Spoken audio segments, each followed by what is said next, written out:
What's up, guys? It's Rob here, and boy, oh boy, do we have some crazy stuff going on in the stock market. Stocks have been shaken, and the entire world should actually be shaking at what's going on. Because if you guys haven't heard of the current situation between China and Taiwan, it's a pretty precarious situation where China really wants complete ownership over Taiwan. Taiwan maintains that they're independent from China, and it is not a good situation because it could lead to a potential battle between the two, and the United States might end up getting involved. And what's happened recently makes that all the more likely, and that would be very bad for not just the whole world, but the stock market in particular, because whenever there's a conflict, we saw what happened with Russia and Ukraine, the stock market tanks, and that's not good for your portfolio. So we're going to talk about the new threat that's arising regarding China and Taiwan and what's essentially going on. So recently, for anyone who hasn't heard, Nancy Pelosi just visited the island of Taiwan. This was unannounced, and it seemed to give some credence to the fact that maybe Taiwan is independent from China. At least that's how China viewed it. And if you're looking at what's going on now, China is retaliating in a pretty serious way. They're sending warplanes, naval ships, and missiles menacingly close to the small island, to Taiwan. They're sending all of these ships and missiles and planes, and they've also canceled military ties with the United States. They said they'll cancel military phone calls between area commanders. They're canceling defense meetings and cooperation on anti-drug efforts with the United States, and will no longer take part in talks on maritime safety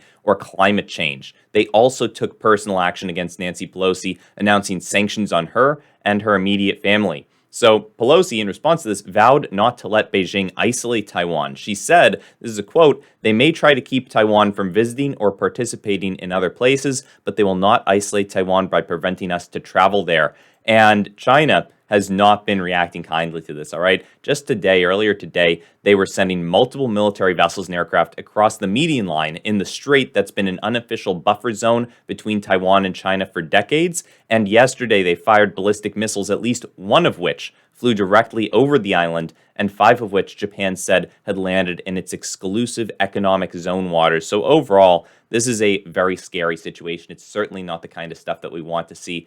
Everyone, I'm sure, would prefer if the world could remain very peaceful and not turn to more aggressive acts and war and that kind of stuff, because nobody likes it. It ends up being a huge detriment to everybody, and at the end of the day, sure, some people might get some more land, but it really does end up hurting more people than it's worth. And overall, I think we'd all be happy if this whole situation de-escalated, if it all simmered down, and if no further military action was taken. And the stock market would be very happy to see that as well, because stocks do not like when there is war, when there's uncertainty in the world. And we're certainly hoping that this doesn't start taking the stock market down another peg. This is another serious threat, similar to the pandemic or the war in Ukraine, that could take the stock market down majorly if it ends up escalating as far as a lot of people are fearing. It's not a guarantee that it will. This kind of stuff does happen from time to time. We do see China making moves to kind of scare Taiwan by doing these military drills. It's nothing we haven't seen before, although this time it seems a little bit more serious than in the past, especially the fact that Russia just invaded Ukraine and didn't see as much military backlash from other countries as some might have hoped or expected. That might embolden China a little bit to actually partake in a full-on assault on Taiwan.